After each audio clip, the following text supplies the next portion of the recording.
otherwise genteel location creates an unbridled atmosphere most events can only yearn to display. In 1996, Kenya's long-striding Andrew Masai galloped away from an international field to capture the 22nd Coban International Half Marathon. Today, the city of Coban, Guatemala is alive with anticipation and decked out in its finest array as another gathering of champions has arrived from throughout the world to display their talents on the challenging 21.1-kilometer course. The northernmost country of Central America, Guatemala is bordered to the north and west by Mexico, to the south by El Salvador and Honduras, and to the east by Belize. The city of Coban lies 4 hours by bus north of Guatemala City and is the capital of Alta Verapaz.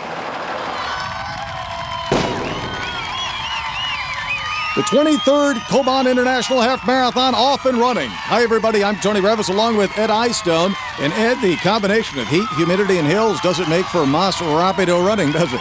Well, Tony, the course record is about 5 minutes off of the world record. And part of that reason is we're running at altitude here as well. And when we first got up this morning, I thought, hey, it's going to be decent, fairly cool conditions. And sure enough, these clouds separated, sun came out, and it's going to be very hot today.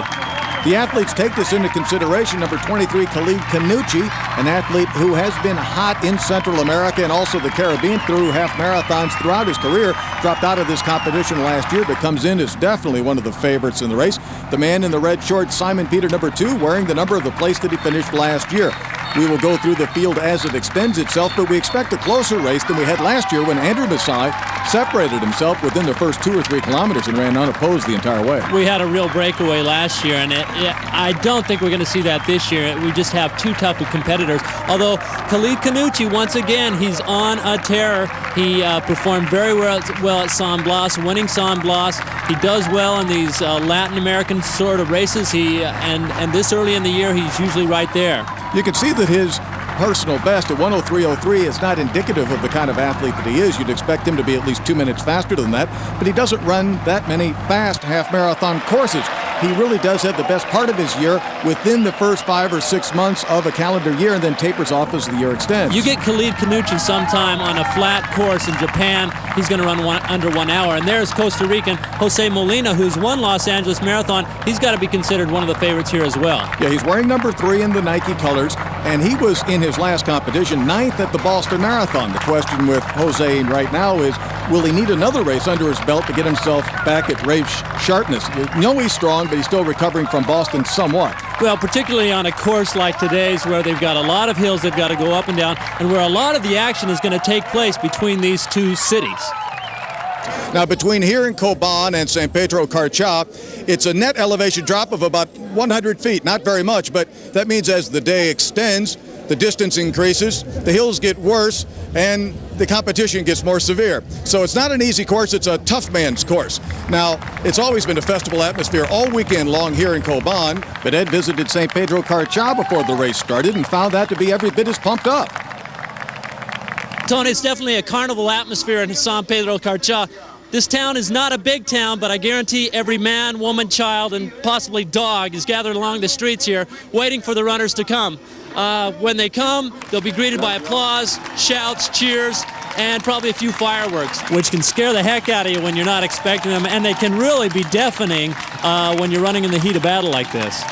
Number 2001, Silvio Guerra from Ecuador. He's the real question mark in this competition today because he's coming off very good 5 and 10K performances, but he hasn't run a lot of half marathons, so will the distance fit him properly or not? Silvio, just a few weeks ago, ran at the Mount Sac Relays and ran a very credible 13:38 time, which tells me he's pretty sharp right now. He hasn't run that much faster on the track before. Real 10K specialist, but I think the half marathon distance could be a very good distance for him.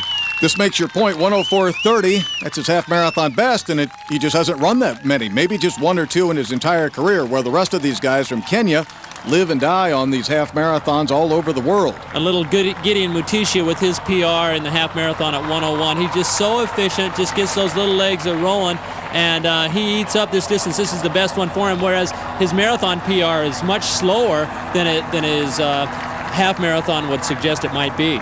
Number 17, John Kipkoskai. He's a 2-time champion in this event, 1994 and 95, also holds the course record. He dropped out of this race last year at the 10K mark. And he's fresh this year, and he wants to make amends for that performance out there today. The Coban International Half Marathon, brought to you in part by Wattel. Now you can call everybody in Guatemala Collect. It's cheaper.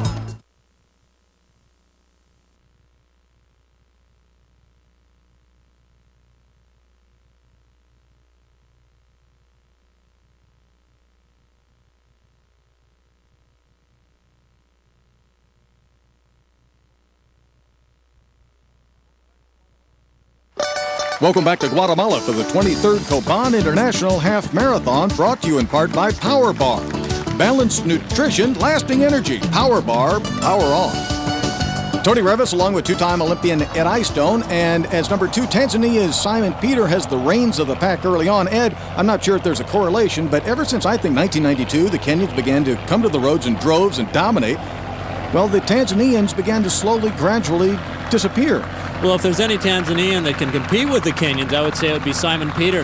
He was second at Coban here last year, and almost more impressively, he ran very strong at Elby's in Wheeling, West Virginia, was third there last year. And as everyone knows, Wheeling, West Virginia has plenty of hills, and it's also a hot course, so he could be right in the thick of things today. There's the 5K split, 14:44, averaging out to 4:45 per mile pace. That's 62 minutes over the full half marathon. But Ed, this course elevates as we extend. But we got to remember the first 5K of this is relatively downhill in nature. They've had some uphills, but it's mostly rolling down hills.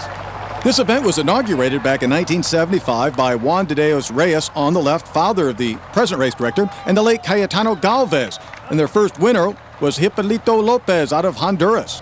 Today, the race has grown so much that even the president, Alvaro Arzú, has decided to run the race. Among other things, the president said that Guatemala needs to really be seen as a new country now, that the war of some 36 years has come to an end, and that now Guatemala should be seen as an attractive place for investments, an attractive place for businesses, and above all, an attractive place for tourism. And it is a country which has much to be proud of. Guatemala is a land of numerous climates, topographies, and attractions, like the quaint Spanish-era colonial cities like El Antigua, surrounded by mist-shrouded volcanoes. It is a land of rainforests, which shed their waters in spectacular displays. And in the north, Guatemala is home to the heart of the Mayan world. In Tikal, the splendor of Mayan civilization stands preserved and imposing, testament to a civilization as vivid and extensive as any in ancient time. But perhaps most important, Tony, is just the people of Guatemala. The last 2 years that we've been down here, the people have welcomed us with open arms, invited us into their homes, served us dinner, just been very, very hospitable and friendly. Gideon Mattisch is one of those athletes that travels all over the globe to do his road racing, and when he speaks highly of a particular site, you know it's got something going for it. And maybe the way Gideon's racing out there today testifies to his love for the place as well. He's known as a great hill runner. Put him on a flat course, he's not all that good. Last couple of weeks we've seen him. The Bloomsday 12K in Spokane, very hilly. He finished in 6th place. Went to Evansville, Indiana for the Arts Fest 12K. All he could muster was 10th place because that's dead flat. Put him on these hills, he's going to make some noise. You know, it's kind of funny because you would think Gideon, as short as he is, going down hills would not be able to pull away from guys, but I've seen those little legs just turn over, increase their turnover, and on the uphills, those short legs are very efficient, very effective, and he's able to pull away from guys both going up and down hills. The question that stands out there today is, with a field that's that strong, behind him is now Simon Peter from Tanzania leaking out the back a little bit, but still 6 or 7 guys right on his shoulder. Hard to do all the work and then be there at the end. Silvio Guerra in the blue. He's from Ecuador. Number 20, haven't mentioned him yet, Joseph Kariuki out of Kenya. He ran 25 kilometers in Grand Rapids, Michigan at the Old Kent Riverbank 25K last weekend. 25K is a long distance to be coming back from that quickly. And there you hear the fireworks in the background, which last year made people jump out of their socks. And almost on cue, we see Gideon look over and kind of take off as if spurred on by those fireworks. Now, they're approaching San Pedro Carchal right now, and it's only going to heat up more. They're going to get more fireworks as they enter right into that area, right around 7K. Remember, the day is warming, and the altitude is 4,300 feet. Now, that's not severe, but enough to get your attention, although the athletes we have in this lead pack are all athletes who come out of the altitude range. They're all familiar with altitude, Tony, all of them being born and raised at altitude except for Khalid Khannouchi. And him coming from Morocco, he now lives in Albuquerque, which is at altitude. So he's making the adjustment. Also, he's the hottest athlete out there. But now the biggest lead we've seen all day by Gideon Mutisha. And what do you think is on the mind of these other athletes? There's still 5 of them. Paul Mbugua from Kenya, he's in the red outfit, has been right up there all day long, but in a sort of quiet fashion. They don't seem like they're really that afraid of Gideon having that 20, 30-yard lead. You know, it's so early in the race here at 5 miles, and remember they're running 13 miles today. I don't think any of them feel like Gideon Mutisha can really run away from them this early in the race. They're on 62.15 pace through 5 miles. The record, 64.56. And while it is humid, it's not nearly as much so as last year when Andrew Messiah of Kenya came within 2 seconds of the course record. And this pack is still strong, and here comes Khannouchi making the bridge, and rather easily at that. And so, the race is on from Coban, Guatemala. Brought to you in part by Wattel. Now you can call everybody in Guatemala collect. It's cheaper.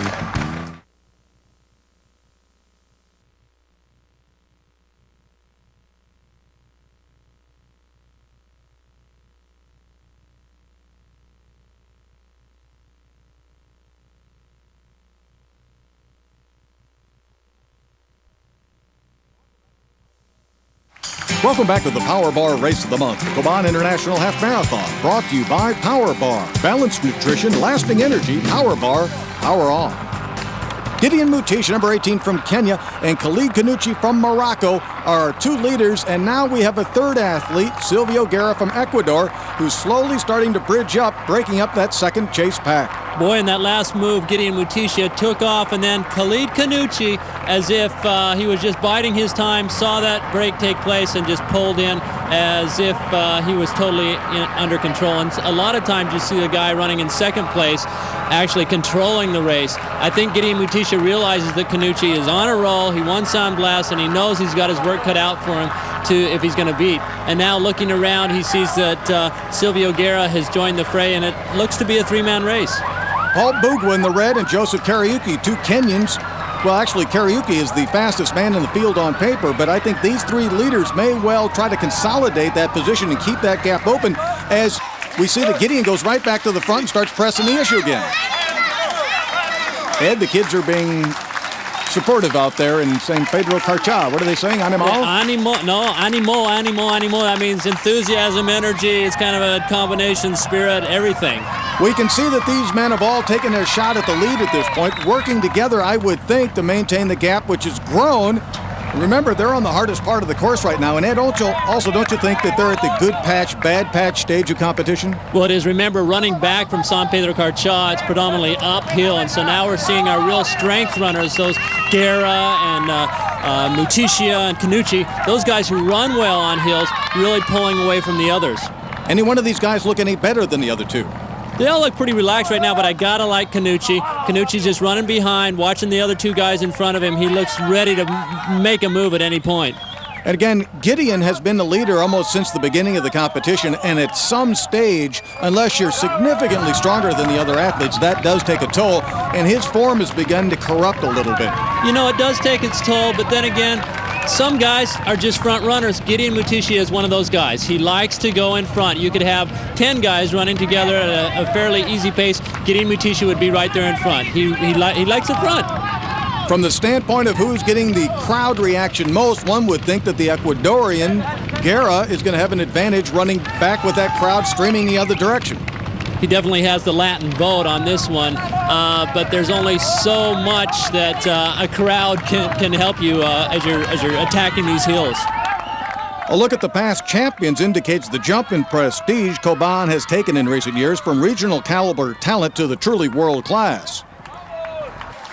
And the field this year is more laden with top people from different countries than ever before, and I think that's why we've been able to spit out 3 men this late into the competition who still have a chance at victory.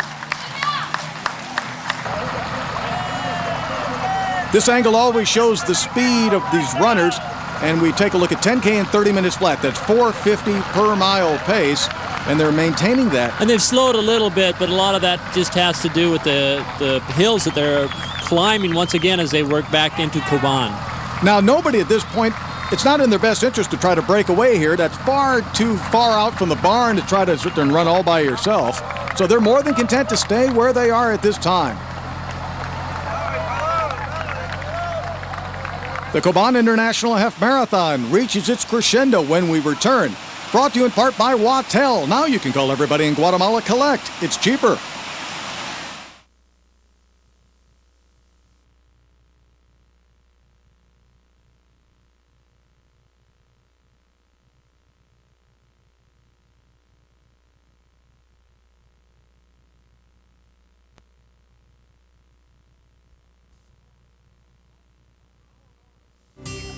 The Power Bar Race of the Month brought to you by American Airlines. Something special in the air.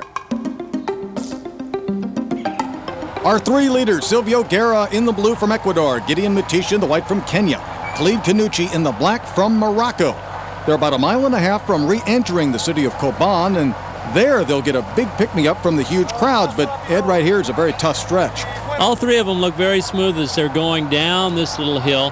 It's tough to really read who's feeling any better than the other, but as they enter into town again, they'll go up a little bit of an incline, and here we see Silvio perhaps just going for water, but going into the forefront. Maybe he's the guy coming off of his track good time that he ran at Mount Sac. Maybe he's the guy who's going to take it out.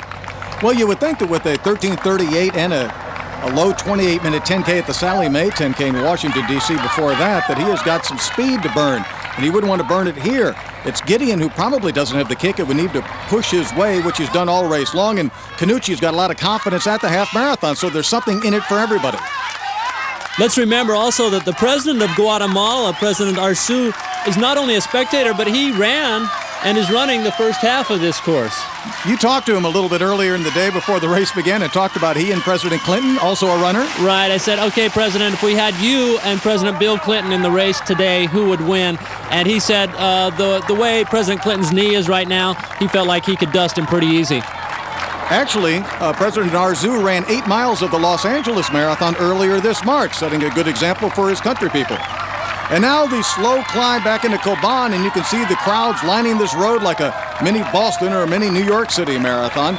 And each one of these athletes has sort of maintained their presence in front, but also fallen back and let the other guys do the work. So the racing, the moves, I mean, some strategizing hasn't really begun yet. Although Mutisha has done more of the front running than the other guys, and the man who really hasn't made any push at all whatsoever is Khannouchi, and that ought to be a danger sign for these other guys. Khannouchi has covered a couple of tough moves, but other than that, he's been content to run behind.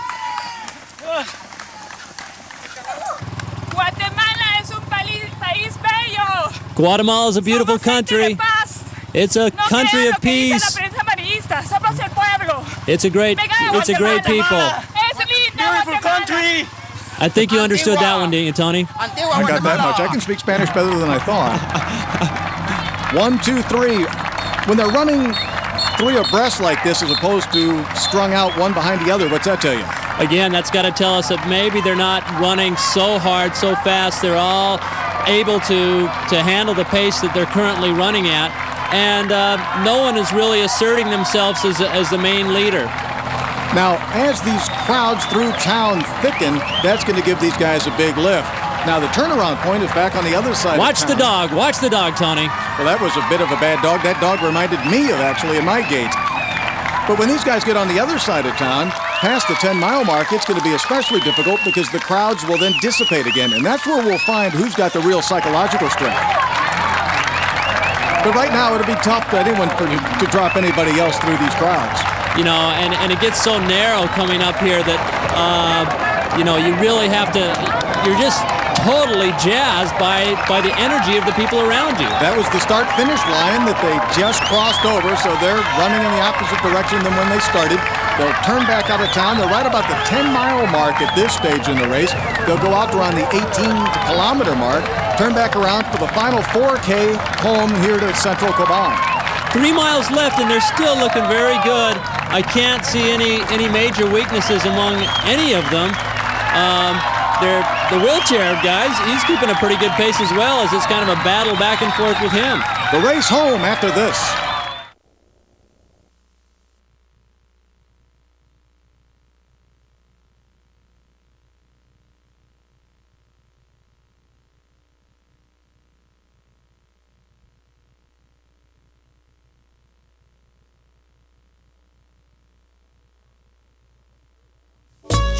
23rd Coban International Half Marathon is brought to you by Power Bar, balanced nutrition, lasting energy. Power Bar, power on.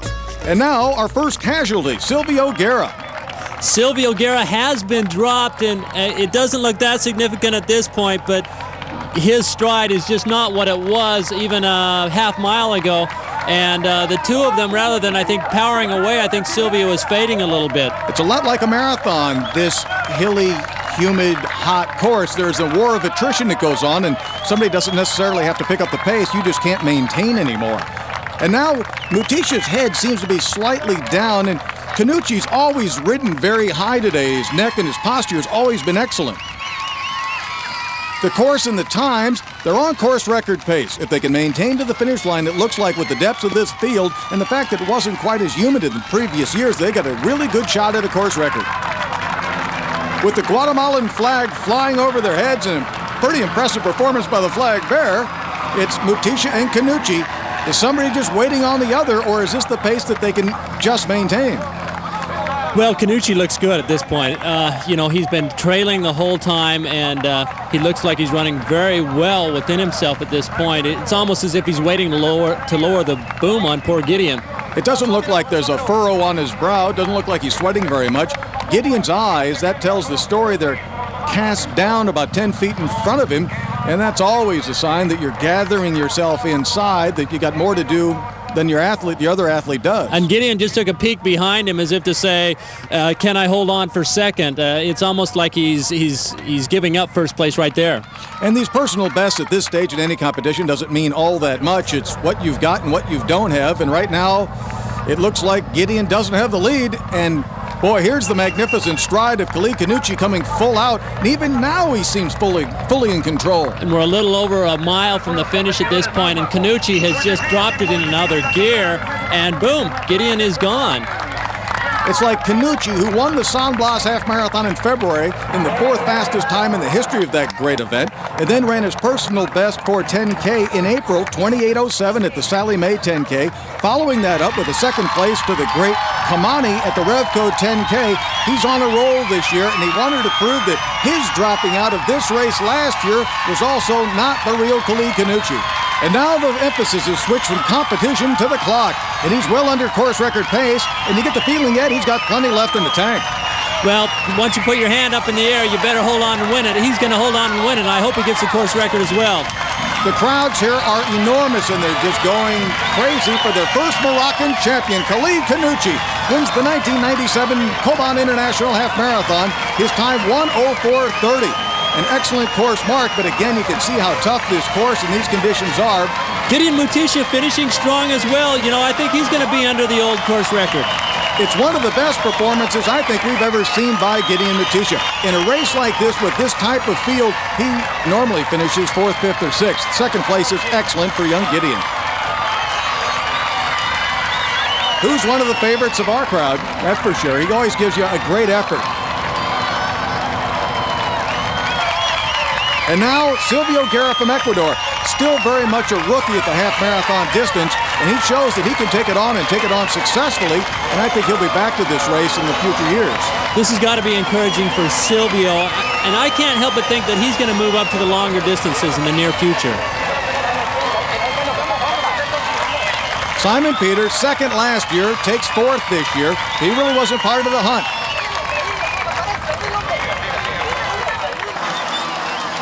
And here's a look at our scoreboard. It was a 3-man battle all the way. Simon Peter, Joseph Kariuki, and Gerardo Reyes from Team Konica rounding out the top 6. This is at least the 5th half marathon that Khalid Khannouchi has won either in Central America or the Caribbean in the last couple of years. Ed, type of conditions, type of course? You get Khalid Khannouchi on a hilly course, hot conditions, and this early in the year, he's very tough to beat. Be great to see how he'll do in the United States. As the track season and the roads continue on its way. So from Coban International's Half Marathon, Tony Revis for Ed Eyestone. We'll see you next month out on the road.